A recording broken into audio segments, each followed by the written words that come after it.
You are listening to Revenue Insights. I'm joined today by Stephen Thomas, Chief Revenue Officer of Asigra. Stephen has over 2 decades of experience in cybersecurity expertise and has led revenue teams at Risk Optics, Arcserve, Symantec, amongst many others. Stephen, welcome. Thanks for having me, Lee. It's great to be here. Yeah, it's a real pleasure to have you along. And Stephen, for anyone listening that hasn't heard of you before, hasn't come across your story, could you fill us in a little bit on how you've got to where you are today? All by mistake. No, in reality, the basics are this. So Austin, Texas guy. So if you're in Austin, give me a shout, say hello. Have been in Austin for 20 years, but the story started really by accident in the University of Texas. There's a small group of us who ended up starting a small startup called High Point Technologies that was, of all things, eventually acquired by PowerQuest, that was eventually acquired by Symantec. It just so happened, right place, right time. So that's been a fantastic part of my story and journey, but it also early on kind of taught me the needs around efficiency, cost management, things of that nature. But that kind of quick acquisition period brought me into Symantec. And Symantec was really, and for those of you that are younger in career, it was what is today your Microsofts, your Googles. It was the chance for me to build what were those leadership skills and capabilities around managing a business and learning how to lead from some really fantastic leaders. Rick Hoffman, John Ill, just really great people, Rick Kramer, Mike Keating, that I had the chance to be around and be part of. And that, from a kind of career growth standpoint, is where I kind of evolved, was allowed to continue to grow in my roles and careers, and ended up as the Vice President of America's channel sales at Symantec. It kind of got into the channel accidentally when I got back into Symantec. So for those of you that are in channel today, know that there are ways to pivot in or out. But part of my desire was to get back into the direct selling and leading revenue teams, after my journey with Symantec. And so I stepped out of Symantec and went to, again, kind of the startup world and started what was Cyberbit, which is a subsidiary of Elbit Systems business here in the Americas from the grounds up. So it was the first employee, opened her office, set up healthcare, all the wonderful and terrible things of standing up a business. And that was really, again, kind of took me back to basics around how to drive revenue, the tooling necessary, it kind of takes you out of the machine that is, a larger organization where you've got a lot of the content creation, and it brought you back into doing a lot of that work, being much more hands-on with the business. And we had great growth with that business. And then over the last 10 years, have really been involved in building what I would say are kind of startup, or maybe kind of your Series B if people are trying to think from a revenue category perspective, in that $20 to $50 million mark businesses in leading revenue at those organizations. And the thing that I would say has been really compelling over that period of time from a story arc perspective is you get to be so hands-on and drive not only the strategy of the organization, but really partner with product, partner with your engineering and marketing teams. And those have been invaluable, skills and opportunities that have been brought to my life, and, invaluable relationships that I've been able to build, during that period of time. I was at Armor, Risk Optics, and then most recently here at Asigra. And part of that journey for each of those organizations has been often, either by fault of my own or by dumb luck, has been going into an organization with a legacy revenue stream and then helping them bring a new offering to market. That's exactly what we're doing here at Asigra. We've got a legacy backup and data protection platform called Tigris. We've got about 500 partners worldwide that leverage the platform for data protection. And we're launching and just launched our new SaaS Assure platform, so SaaS data protection. And so again, kind of delivering that go-to-market motion and kind of figuring out, what's working for the new offering and product. close with one of the last things from a story arc perspective that I've truly enjoyed over the last 5 years is I've done mentor work with MassChallenge, with Alchemist Accelerator, and a couple of others that have really informed and kept me lively from, I think, as you're talking with EPSTA, as you go and talk to new companies and organizations about revenue insights and go to market. It's helped keep me lively with regards to how people are bringing new products to market and what are startups doing that are different from, say, the legacy approaches or what might be historic approaches from my own chair. So that's a bit of my story. But Austin, Texas, 6 kids, 2 dogs. It's a busy life. And a partridge in a pear tree. There it is. There were 40 over for Christmas, Lee, be clear. Oh my goodness. I'll have to work on trying to get an invite for next year, clearly. There was so much gold in there that I want to pick up on, and I definitely want to dig more into your role on mentoring. But actually, on that topic, you mentioned quite early on in your story there some of the other revenue leaders that you learned from before really starting to assume that role yourself. So what was perhaps one of the most valuable things that you learned from maybe one of these leaders or across all of them that you've really carried into your own career? I think I've told them this before, but John Eld, for me, who's now the president of ScanSource, was a leader for me at Symantec.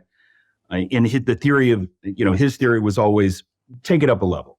So oftentimes we find ourselves operating at a very tactical day-to-day problem solving level. And what we don't do, whether it's with family or in business, is we don't really look up above the noise to understand what's root cause for that particular challenge or problem.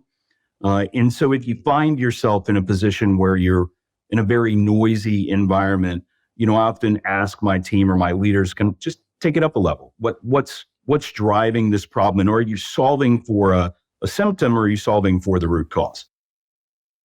Absolutely. It reminds me a lot of a previous guest that I had on that talked about the mental model of the 5 whys. And so I feel like you approach it almost in a slightly different way, but you're taking what's right in front of you and you're asking why. And so, because it's been caused by this. Yeah, but why? And to really dig deeper to get to the heart of the issue, where it's like, and that's the real thing that we need to focus on here, because it's creating this chain effect moving up. Well, exactly. I mean, again, you can always find yourself as a revenue leader in the tactics. And oftentimes, and this goes back to what's fun about smaller organizations, is oftentimes you got the ability to pivot. And so if you find yourself going down a path that's not particularly valuable or is not working, you can pull yourself up and kind of inspect the data to say, what's happening either in our messaging, are we attacking the problem? Is our, target from a buyer persona correct? As an example, is we launched the SaaS Assure platform, one of the, core buyer personas will somewhat be VPs of engineering. So we provide data protection for things like Bitbucket and GitHub. But oftentimes VPs of engineering don't have that huge budget that they can allocate to new platforms. And so it's again, you've got to take those moments to understand, am I messaging to the correct person, or should it be to the CIO, and really think through, solving for those types of challenges. Absolutely. Now, you were talking about mentoring young companies to I think keep that razor's edge in bringing new products to market. Can you perhaps speak a bit more to maybe some examples that young companies are doing that perhaps you're applying at Asigra that other kind of legacy enterprise-sized businesses can learn from? So part of the challenge with the young companies, again, really identifying that product market fit and making sure that they've got the right product market fit. And through that is being clear about buyer persona, messaging, doing your A/B testing. And all of that is what you should be doing as a revenue leader, whether you're at, Google or Microsoft, or whether you're at, 3 guys in a truck, managed service provider trying to build a business. And so again, don't think of yourself as so special that you can get away from inspecting what's working and what's not and trying new messaging. So again, the classical tactics in doing that inspection of the results will inform approaches going forward. So I don't want to say there's no real rocket science there. But again, often people want to just use email or just use, the thing of the day for everybody, I'm sure right now, is automated LinkedIn messaging. So if you can, if I can find a way to automate my 4 messages via link. But the real challenge is, are you thinking about the people that you need to be doing personalized outreach to? Are you doing that effectively? And are you finding a way, and any demand generation leader that's listening to this podcast knows, are you investing time in the people that you want to have conversations with? So are you looking at what they're posting? Are you engaging in their content? And are you finding a way into their business that will help them, not help you, but will help them grow their business? So again, it's kind of, don't forget the basic tactics, make sure you're doing the work correctly and inspecting it. And then the second piece is making sure that you're authentic in what you're striving for from a relationship perspective. And I think you make a really interesting point, particularly around being authentic and also helping them to find the solution that they need. And I guess this may be like a bit of a leading question. Do you think that's something that some businesses are losing sight of as we kind of enter 2024? I think everyone's challenged by it because we've been so overwhelmed with the sales marketing tech stack and trying to interpret how is this new tool going to solve for my, long-term problem? And I think whether you're using EPSTA and using it for revenue insights or some of the other platforms, you need one platform to inspect the data and drive insight, but you don't need 16. We're a HubSpot shop here at Asigra. You've got a lot of fantastic capabilities. So a little bit don't get lost in the tooling. You need to do the work. And I often share, for those that live in the technology world, the story of my father-in-law, who's a Wayne Brown. He's led a building business in Louisiana for the last 52 years, right? And so one of the things that we do, I think, in technology sales these days, so often people are moving, is we struggle to maintain those relationships. And so I think you and I chatted a little bit before this about the concept of a transactional relationship and the need to move away from that, right? How do you move away from just being a transactional seller, but not only, transact, but then carry through the relationship? So are you really delivering the value that you promised? Are you partnering with your customer success team to carry through that value? So again, for revenue leaders out there, it's the storyboard of, do you really understand your customer journey and all of the pieces of it? And then are you looking at the data to tell you where are relationships challenged or failing for you? Is it in your onboarding? Is it taking too long to get people to value with your particular platform? So again, that's part of I think, creating those authentic relationships and then maintaining them. And, Wayne's storyboard is he's been maintaining relationships in the Shreveport, Louisiana for 50 years.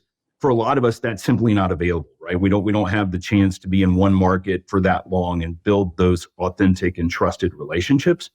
But again, that's, authenticity, integrity are the things I think that will carry us all forward in a positive way. I have to say I agree. And I would invite you to maybe expand on this notion of moving away from being transactional. I think you gave a couple of kind of couple of brief examples there, but I'd love to hear it perhaps in your words of, maybe if we imagine it that you were going back to being a seller yourself, how Sure. would you approach moving away from being transactional and really viewing customers in a way where it's like what we're aiming for here is that long-term partnership, which I think are two very different entities? Well, and I'll use the example of Asigra as a simple one. I think if I'm a younger seller today, you think about our go-to-market is largely through managed service providers. And those are going to be relationships. Our founders, David and Aaron Fairjune, we've had relationships with managed service providers we've been working with for 10 plus years. these have been customers that have been great to us. So if you're a younger seller out there and you're thinking, hey, I'm getting commission on this one transaction. I've got my 12-month ARR, quota ticked. What now? The what now is, do you maintain the relationship and ask, 60 days in after that person is engaged with your onboarding team, as they've made the transition to your customer success team? Are you checking in? Have you put a tickler in your CRM to check in with them and make sure that they're getting the outcome that they desire? Are you maintaining that relationship on LinkedIn? Whether you sold them a year ago, a revenue platform, and this year you sold them a cybersecurity platform, but are you maintaining that relationship over time and continuing to engage and learn from them? It takes effort.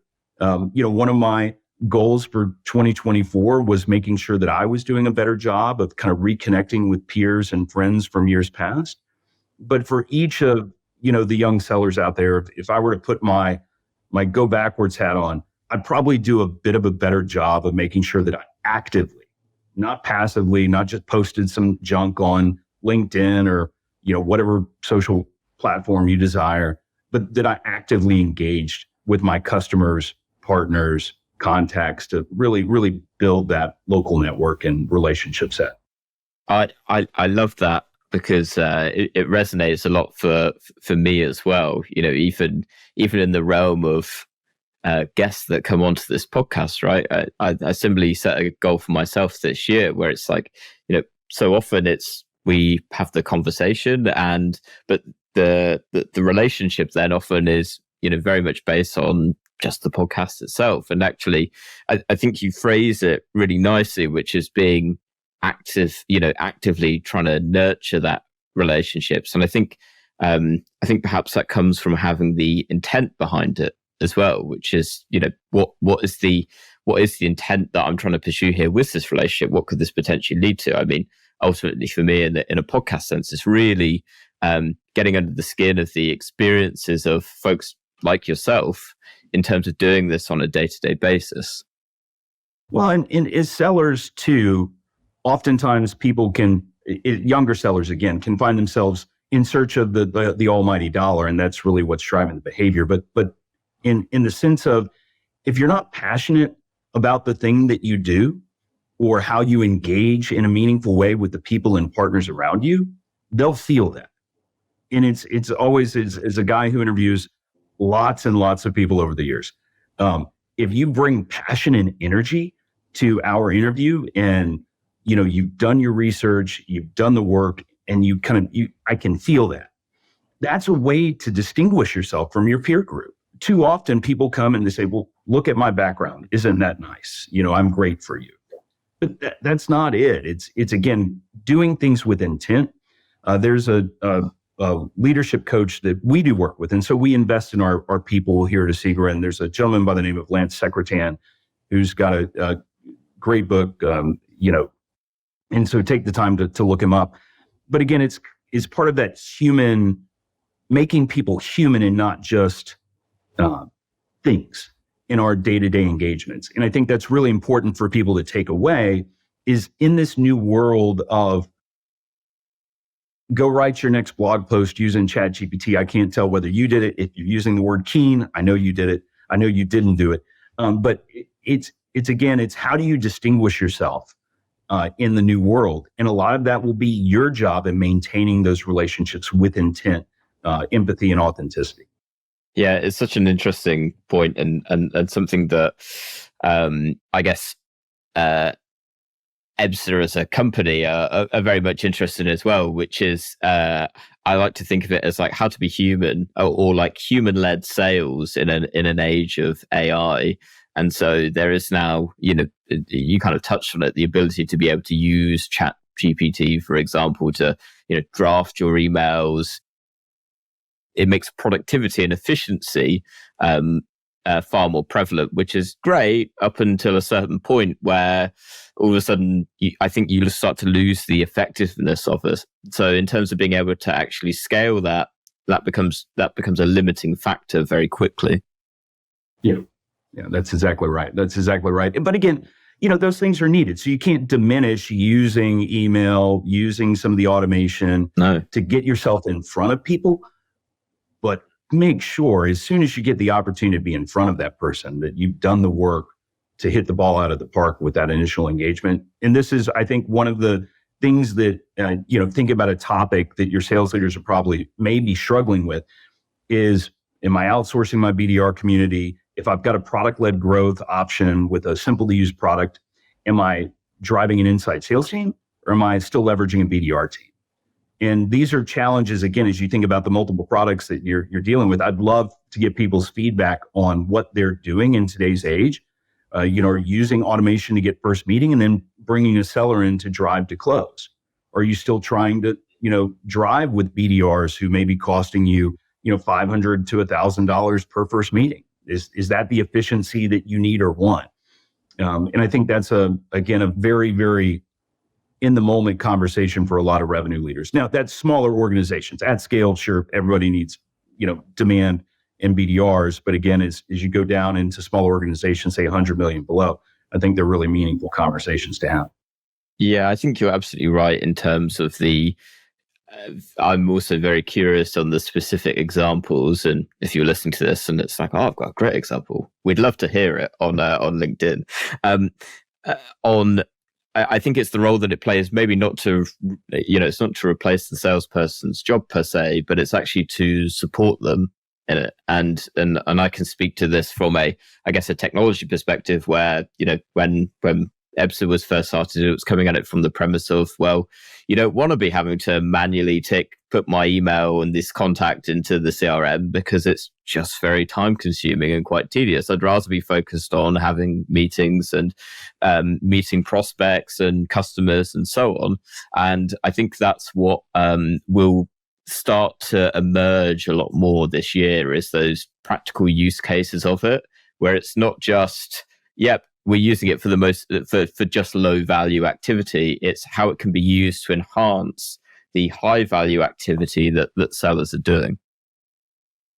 Yeah, and I think it's also, if you think about some of the automation capabilities, the ability to go in and kind of read. So if you're following Wayne Reynolds at Toyota Financial, who's the CISO there, if you're following Wayne and you want to read what he's posting about, or you don't have the 30 minutes to read the book that he just posted about, and you want the quick snippet so that you can find a way to engage in a conversation with someone like that.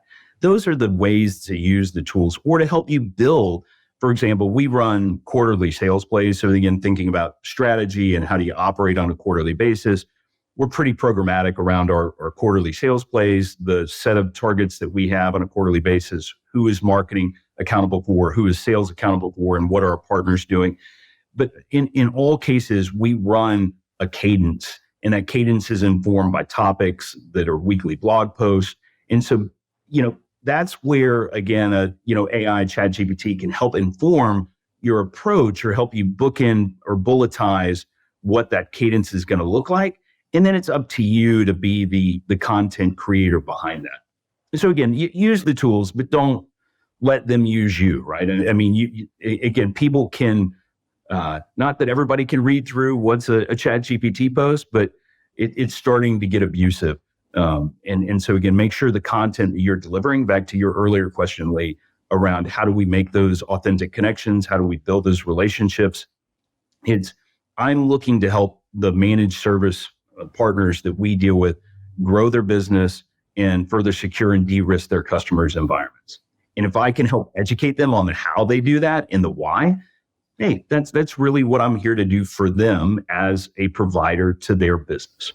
Yeah, absolutely. I want to pull us out of the AI rabbit hole that we've gone down, and actually bring us back to we've been talking a lot about your role mentoring, so mentoring young companies, and I'm quite interested to know what's the most common advice that you have to give that still surprises you. So what are young companies perhaps doing quite frequently that you're like, oh my God, why is this still happening? So there's, and we'll talk about, I've got a couple of books, but if you're a startup founder and you're interested in a book, Y Combinator has a great their Y Combinator school is fantastic. Go through the podcast. It's great. But then Ash Myra wrote Lean Stack. And it part of that storyboard is founders get so stuck on their product, in the thing, that they're not able to get out to the customer. What does the customer really want? And so there's this simple concept of making sure that you're doing customer interviews. And for those of you that are young founders, or you're at a startup releasing a new product, just simply approaching people in your market space saying, here's what we're doing. We're seeking your advice on this platform that we're launching. A cheat code there is, hey, we're starting up a customer advisory board. We'd love for you to take part. Again, you can use these as tools to get engagement. But too often, again, people get locked into what the product does, is the classic feature function challenge, rather than solving the customer problem. So that's part one. Part two is, I mentioned it, again, sales is not rocket science. You got to do the work. You've got to build a list of targets. You've got to reach out to those targets. You've got to find a way to connect with those targets. And too often, again, young companies, they don't have the muscle memory because they're often product leaders, or, they kind of miss that sales marketing function, or they're founder-led sellers. You've got to find a way to build repeatability in that, and you've got to go do the work, right? So that if you will, do the work around reaching out, asking for engagement, using your relationships, right, to drive you to secondary LinkedIn connections. Very simple strategy of, I may not know Timmy at Walmart, but the person that I'm talking to at logistics company A has a great relationship with him or her. Again, doing the work to find ways into those relationships. It never ceases to surprise me how people think that people are just going to find them. Product-led growth doesn't happen for very many people. And people have got to be really crisp about that. Yeah.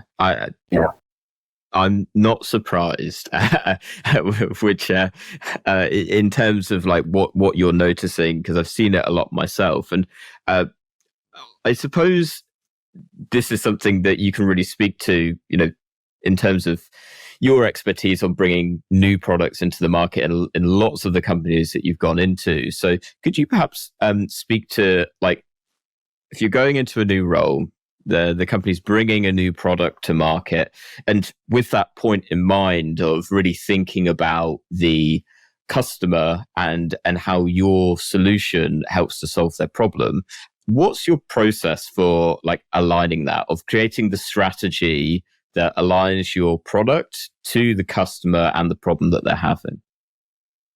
Well, I think first you've got to go through classic product market fit. So what is your go-to-market? And you've got to inform or have an opinion against that. So again, that goes back, as I was just talking about, performing those customer interviews or partner interviews to understand, are you actually solving the problem that you believe you are with the technology that you're bringing to market? It's, again, engagement and conversations. So doing that work and then building out your basic, here's our go-to-market strategy. You all can go read a jillion books on how to build go-to-market strategy, your buyer personas, your messaging, your pricing. And again, knowing your market. I'll give you an example again with Asigra. If you think about managed service providers as a go-to-market, managed service providers often sell their platforms on a per-seat basis. So, I charge, small SMB company, $26 a month for my IT services. And when they work with those customers, oftentimes they've taken ownership of that. And so pricing strategy for an MSP is, often it's vanilla across their entire customer set. So if I've got a product that I'm bringing to you, it's going to be $2 more per seat across the entire customer set. So again, knowing who you're selling to and how they go to market. Again, being able to speak their language. If you were selling, compliance automation platforms to small, medium businesses, knowing how they're going to consume that, knowing what the audit process might look like on the back end of it. So again, knowing how your customer is going to use your product and being informed enough to actually execute against that. So again, getting that buyer persona, again, your targets correct and your overarching messaging correct, along with your pricing strategy, doing that work, and then going out and testing. Again, nothing nothing replaces a customer conversation. And it's something I think, Lee, that EVSTA does, which is inspection of kind of video content or transcripts for outcomes. And I would tell this to any revenue leader out there. If you are the one that's telling your product team why the product's not working, you're missing an opportunity, a significant one. You've got to leverage the voice of your customer or your partner to inform your product and engineering team on what's happening. And that way, again, it takes you out of the role of being, sure, you can coalesce those into high-level bullets, but I want you to inform those bullets based upon what your customers and partners are telling you. If you aren't using a Fathom.video or a Fireflies to record your calls, again, you're missing an opportunity there to use tools to inform your company on why, A or B is working. So again, that's really the basics. The last thing I would say for any young revenue team or anyone really is having a cadence to a quarter. And so again, as you bring a product to market, things get messy. They get messy really, really quick. And so understanding dates and then having a cadence around how you engage marketing, how you inspect your data, how you inspect your sellers and the work that they're doing. What does that look like on a weekly, on a monthly, and on a quarterly basis? And do that in a repeatable manner where people begin to expect this is what's going to happen. They know what you want. There's, we always used to say there's a margin in mystery. But inside of the sales house, the worst thing I think any leader or anyone can do is not clearly set expectations with their team around goals and desired outcomes. If you leave them to wonder and you just give them a quota number, you don't help them break it down and understand how they get to that quota number, again, that's challenging. So for us, it's again, that cadence and then the expectation setting. If we get to that goal, fantastic. Everybody gets a thumbs up. We bridge through it. If you don't, again, that's your opportunity to pivot and go seek a different path. Could you I talk for a while there, so I'll shut up and maybe that's some general good guidance there, Lee. No, I loved it. And a penultimate question, really, because I just wanted to ask, you made a really good point of not just setting a quota and being like, yeah, have at it. Yep. What are you setting in between that so that you are ensuring that you're getting the right outcomes? I would phrase it in like maybe in the way of like metrics or leading indicators, but I'm just really interested to know how you would really build those targets. Yeah, no, for us, it's just backwards math. I mean, it's really not all that complex. So what's your average deal size? What's the activity level? Kind of, again, if we all look at our funnels, we should know what our conversion rates are from MQL to SQL to opportunity, time to close. And I always, again, for your sellers out there, look, if we know we're going to fire you, we're going to know 6 months in advance that we're going to fire you because we can see the pipeline fall off. We can see the activity fall off. And again, tools like an EVSTA, whatever revenue platform you're using should be giving you those insights into your funnel, not only on a team basis or on a company basis, but on an individual basis. And, that's really where as a frontline leader, so if you're a district manager, as a frontline leader, that you're doing the work to inspect each of your team members, activity as it, relates to pipeline and then through pipeline to conversion. And this is the part we mentioned earlier about those authentic relationships and maintaining relationships. So, and again, everybody talks about it, but that handoff post conversion, right? So the transaction through to customer success. Again, so many people, so many new products fail on that handoff period and making sure that we enable the customer to get the value that we promised from the platform post deal close. So really making sure that you're laser tight on what that looks like and that you've got an engagement process post deal close to continue driving revenue and or referrals through that customer relationship. So, there was a lot said there, but again, inspection on activity, again, your daily work. For those of you that aren't doing this, shame on you. But again, go do your daily work. It's activity metrics, it's pipeline, it's calls, and then it's how is this individual seller converting against their funnel as compared to their peers and then the company. Brilliant. Stephen, let me ask you one final question. And you've referenced, to use your words, a bazillion books through this. So I will know for anyone listening, if you were like, oh, wait, what was that again? I'll make sure that we put links to a lot of those down below. But I did want to ask you, what is one book that you'd recommend to other revenue leaders? Yeah, so for me, it's the Sales Acceleration Formula by Mark Roberge. I read that when I stepped out of Symantec and went to Cyberbit. So went from very large organization to smaller, and it's his ability. It's a fun read, so you all enjoy it. But B, it's kind of taking higher level strategies and then distilling those into tactics that you can deploy on your own. It's a little bit older now, but it's still so relevant for any SaaS, any technology company, any company, and talking about how you go do the work, how you do the hiring, how to think about your messaging, how to think about recruiting. It's just a wealth of information and knowledge, and it's really a fantastic storyboard too. So makes for a good read, not just a tactical. Hey, think about these metrics. Thomas Tungs is telling you what kind of CAC metrics you need to be thinking about today. It's a pretty fun read. I concur, and it's definitely one for the reading list in 2024 if you haven't come across it before. I think, Lee, the one thing we've got to work on for you is we've got to find that classic like NPR bookcase behind you, right, where we can all read the titles. I mean, this is. Yeah, I'm. If anyone's out there feeling generous, I need a new book. It's getting a bit out of hand behind me. For anyone listening, I've about 40 books stacked on a bedside table. Alas, Stephen, it's been a pleasure having you on. Really, really good insights that you shared today.